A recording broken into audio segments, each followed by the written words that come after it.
Vous êtes sur France 24 et vous avez raison. Bienvenue dans votre journal de l'Afrique. À la une ce soir, de nouvelles atrocités commises sur des populations noires au Darfour par des forces de soutien rapide. Depuis le début de la guerre en avril dernier, des milliers de civils auraient été tués et plus d'1 million d'autres auraient fui à l'étranger. L'intensification des combats dans l'est du Congo après 6 mois de calme précaire entrecoupé d'attaques. L'escalade de la violence semble irrépressible. Près de 7 millions de personnes ont déjà fui. Et ce soir, 2 stars congolaises internationales dans le JTA, le rappeur-producteur Passy et le chanteur congolais Roga Roga. Ils viennent nous présenter un tout nouveau single du dernier album de Passy, Afro. Le single s'appelle Mon Africaine, une ode à la femme africaine dont nous parlerons. Et on ouvre ce journal par de nouvelles atrocités commises sur des civils au Soudan. Depuis que la guerre a éclaté en avril dernier, les forces de soutien rapide massacrent une partie de la population au Darfour. Il serait au moins plusieurs milliers de morts et plus d'1 million de personnes ont déjà fui à l'étranger. Les précisions de notre correspondant dans la région, Bastien Renouille. Des centaines de morts qui s'ajoutent aux centaines, voire aux milliers de personnes qui ont déjà été tuées entre avril et juin 2023, période durant laquelle ont lieu les principaux massacres à El Geneina. Alors que s'est-il passé dans la capitale du Darfour occidental ? Eh bien, au cours des derniers jours, les forces de soutien rapide ont lancé une offensive contre l'armée soudanaise, contre une base située dans le quartier d'Ardamata, un quartier qui accueillait de très nombreux déplacés, principalement de l'ethnie massalite. Et une fois que cette base a été capturée, eh bien, les forces de soutien rapide et les milices locales qui leur sont alliés, des milices arabes, s'en sont pris aux populations d'origine africaine, principalement de l'ethnie massalite. Et encore une fois, eh bien, elles ont tué, blessé de très nombreux membres de cette population, des civils, des hommes, des femmes et des enfants. J'ai pu voir des vidéos de jeunes hommes assis sur le sol, se faire fouetter par les forces de soutien rapide. J'ai pu voir des photos de douzaines de cadavres allongés sur le sol. J'ai pu voir des vidéos dans l'hôpital militaire d'Ardamata où l'on voit des corps sans vie allongés sur le sol alors que l'hôpital est occupé par les forces de soutien rapide. Combien y a-t-il de morts ? Impossible de le dire puisqu'il n'y a pas de journalistes sur place. Il est impossible d'accéder à la zone. Il y a très peu d'ONG aussi. Elles ne peuvent pas effectuer de décompte exact, mais probablement des centaines, voire même plus. Alors que va-t-il se passer maintenant ? Eh bien, difficile de le dire. Il y a de moins en moins de présence de l'armée soudanaise dans la région du Darfour. Les forces de soutien rapide semblent prendre le contrôle de toute cette région. Le pays semble se partitionner en deux avec une grande partie du sud et de l'ouest du pays aux mains des forces de soutien rapide, le nord et l'est aux mains de l'armée soudanaise. On passe à la RDC où les combats s'intensifient dans l'est du pays, dans la province du Nord Kivu. Après 6 mois de calme précaire entrecoupé d'attaques, ces combats opposent d'un côté les groupes armés locaux pro-gouvernementaux appelés les Patriotes avec l'armée congolaise et d'un autre le M23. Une situation qui devient intenable pour les civils. L'OIM a tiré la sonnette d'alarme. Près de 7 millions de personnes ont déjà fui les violences. Un triste record selon les Nations Unies. Les précisions sur place d'Aurélie Bazara Kibangula avec les images de Justin Kabomba. C'est un flux continu de familles qui arrivent toujours plus nombreuses dans les camps et les sites de déplacés autour de Goma. C'est le constat qu'a fait la délégation de l'Organisation internationale des migrations en déplacement sur le site de Boulengo, à quelques kilomètres de Goma. Alors dans ce site où les tentes faites de sable bâche s'étalent déjà à perte de vue, près de 10 000 personnes sont arrivées rien que la nuit dernière. Depuis début octobre, près de 450 000 personnes ont fui les violences des combats selon les Nations Unies. D'après les discussions que j'ai eues avec des femmes, il est évident qu'il n'est pas possible de répondre à leurs besoins de manière durable. Ce qu'elles m'ont dit, c'est qu'elles ont besoin d'une prise en charge sur le plan de la santé, de l'éducation, de la nourriture, l'eau et l'assainissement. Ce sont des choses essentielles pour mener une vie décente, mais quand je leur demande ce dont elles ont le plus besoin, elles me répondent des moyens de subsistance, des opportunités pour gagner un peu d'argent, pour prendre soin d'elles et de leur famille. Les affrontements se sont intensifiés initiée début octobre autour de Kibumba, au nord-est de Goma et dans le territoire de Massissi.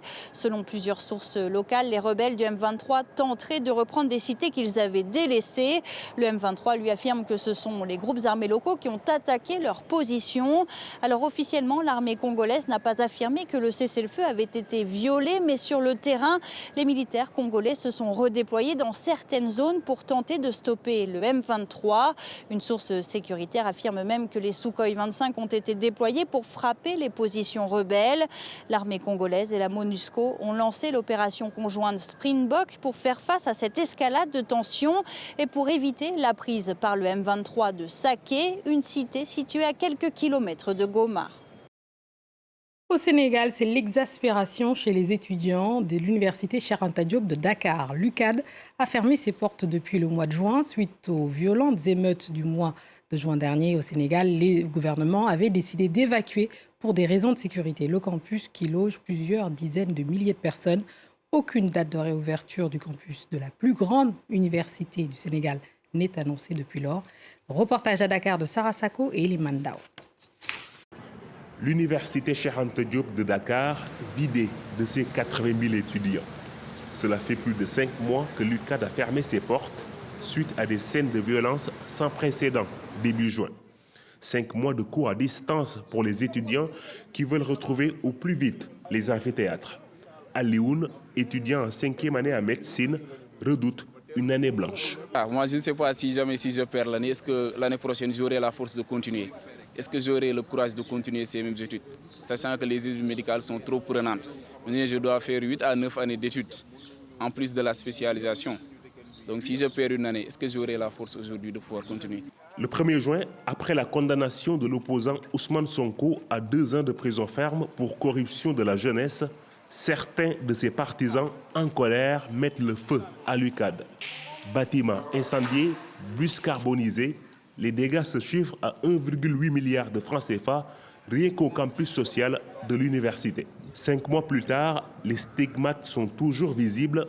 Le centre des œuvres universitaires de Dakar, qui s'occupe notamment de l'hébergement des étudiants, dit ne prendre aucun risque pour la réouverture de l'UCAD. Pour l'instant, on ne peut pas avancer de date. Si vous avez une menace de ce genre, il vous faut prendre vos responsabilités et essayer de faire de sorte que cela ne se reproduise plus. C'est ce que les autorités sont en train de faire depuis le 1er juin. Les dégâts matériels sont plus faciles à réparer, mais il y a l'aspect sécuritaire. Le conseil académique de l'UCAD dit de son côté poursuivre les enseignements à distance pour le reste de l'année 2022-2023. Une annonce de la reprise des cours en présentiel pourrait être faite avant le 30 novembre, selon le rectorat. On passe à la culture ce soir avec 2 stars internationales. L'une est une légende du rap français devenue icône de la musique africaine. Depuis plus de 25 ans, il collabore avec les artistes du continent. L'autre est une légende de la musique congolaise, leader du groupe de rumba Extra Musica. Passy et Roga Roga, merci d'être sur le plateau du Journal de l'Afrique de France 24. Bonsoir. Merci, bonsoir. Alors, vous êtes un peu timide, mais là, hein Ça va. On est tous très contents de vous recevoir ce soir, justement pour ce nouvel single. Mais avant de parler de musique, on ne peut pas vous recevoir sans parler de l'actualité africaine.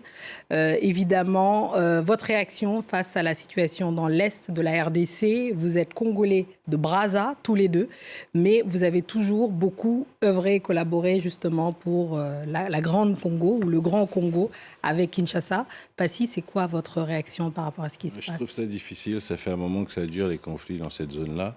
Et je trouve qu'il y a une sorte d'hypocrisie internationale.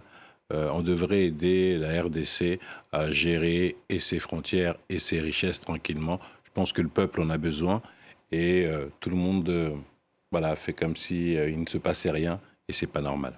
Bien sûr. Alors, votre avis? Moi, je pense que nous sommes au XXIe siècle. Ce qui se passe en RDC, c'est inacceptable. Et je pense que c'est vrai, la RDC a été bénie de Dieu, mais ce qui se passe là-bas, il y a trop de violence. Et je pense qu'au XXIe siècle, on ne peut pas continuer à assister, qu'on est en train de violer les mamans, on est en train d'exécuter les enfants. c'est inacceptable. Et je pense que la communauté internationale doit vraiment agir. C'est très important pour la continuité de l'humanité. Voilà.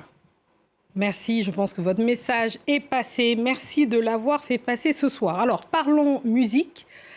Justement, votre collaboration à vous deux. Donc, je sais, Passy, vous m'avez dit que vous vous connaissez bien.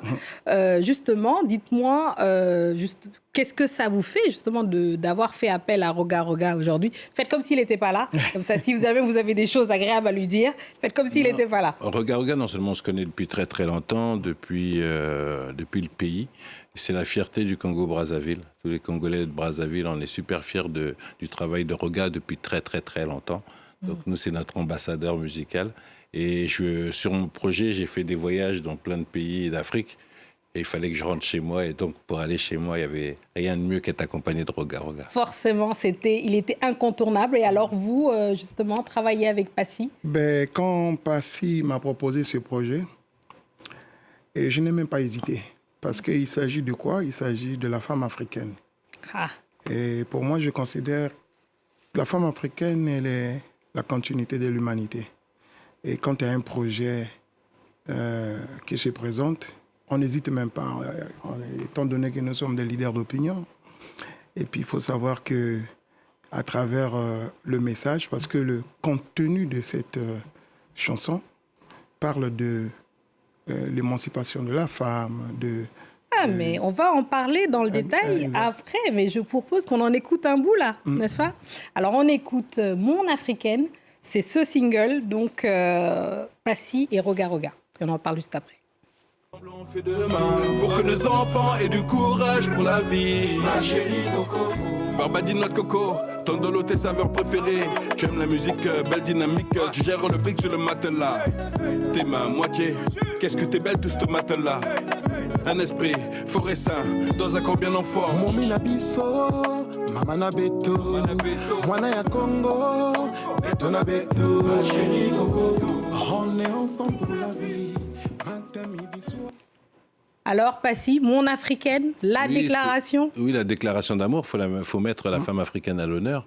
Il ne faut pas oublier que ces femmes africaines sont nos mères, nos femmes, nos sœurs.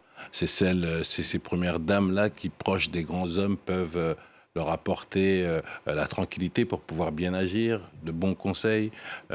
C'est une femme, moi j'ai une mère forte, j'ai une femme forte, j'ai des sœurs fortes, enfin des sœurs de caractère qui travaillent, qui sont femmes d'affaires. Et c'est super important pour le continent, pour nous, pour le développement de demain. Ce sont les mères, les femmes, les sœurs des hommes de demain aussi. Donc c'est important de les applaudir, de leur rendre hommage aussi. Oui. Alors, regarde, la femme africaine. C'est important parce qu'aujourd'hui, quand on a des conflits en Afrique, il faut intéresser aussi les femmes parce que les femmes apportent leur douceur, un peu tout. Si vous écoutez bien dans la chanson, on a essayé de parler de tout ce que la femme apporte dans la société. La femme apporte le bonheur, la gaieté. Et quand on a faim, c'est elle. Moi, par exemple, c'est vrai, j'ai une femme, mais j'aime de temps en temps manger ce que ma maman a préparé. Et c'est toujours important. Vous voulez amener des palabres ici sur le plateau? Non, il n'y a pas de palabres. Votre femme est au courant de ça. La femme, comme nos mamans, elles sont là pour nous apporter des conseils. Et quand on a des problèmes, il suffit juste d'être à côté d'elles, on trouve des solutions. Et donc, il a fallu qu'on puisse vraiment bien organiser ce projet. Et le clip que vous êtes en train de voir, nous avons tourné le clip au milieu de la forêt. C'est-à-dire, c'était pas facile. Parce qu'il est là, il peut le dire.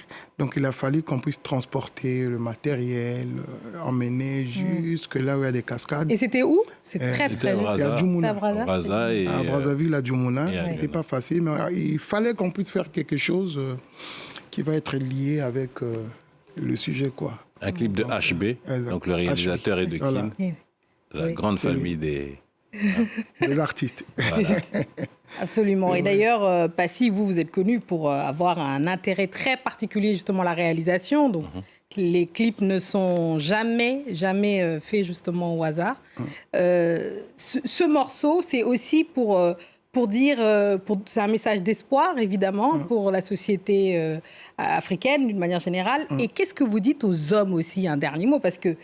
aux hommes de s'occuper des femmes africaines, de leur donner leur place, de les écouter aussi. Elles sont de très bons conseils. Il y a de plus en plus de femmes qui dirigent de grosses boîtes et de grosses structures, etc. Il faut une place pour la femme parce que c'est une autre vision aussi, une autre façon de combattre, une autre façon d'avancer. Donc il y a de plus en plus de femmes responsables. Moi, de toute façon, chez moi... Ma mère, c'était la patronne. Donc... Voilà, donc la chose est entendue. Et même chez moi aujourd'hui, ma femme est une bonne patronne aussi. Donc, non, c'est super important. Bah, c'est formidable. Alors, mon africaine, moi, je l'ai pris pour moi. Hein. C'est une ode pour moi. Donc, l'album, donc le featuring, là, ce single est sorti donc, le 2 novembre. Donc, il est pour tout le monde. Et le 29 novembre, je signale la sortie du mashup de Bokoko. Voilà. Et puis, j'avais un petit message à passer pour ceux qui ont l'habitude d'être violents envers les femmes. Oui. Et je pense qu'il est temps, nous sommes au 21e siècle, qu'il faut arrêter d'être violent envers les femmes. Et puis, bon, d'ailleurs, avant que je puisse faire ce projet, j'ai un projet qui était sorti le 15 août, Nzungu, et qui parle de la marmite. Oui. Donc, je pense que prochainement, je passerai pour... en attendant, on est passé pour de la marmite. La marmite, ça symbolise la femme. Voilà, quoi. Absolument. Merci beaucoup, Regard, pour ce message très important. C'est ainsi que nous refermons ce journal de l'Afrique. Merci à tous ceux qui nous ont suivis de Brazzaville à Paris, en passant par Dimbokoro. Restez avec nous, car l'actualité continue sur France 24. Merci à vous deux. Merci beaucoup. Merci.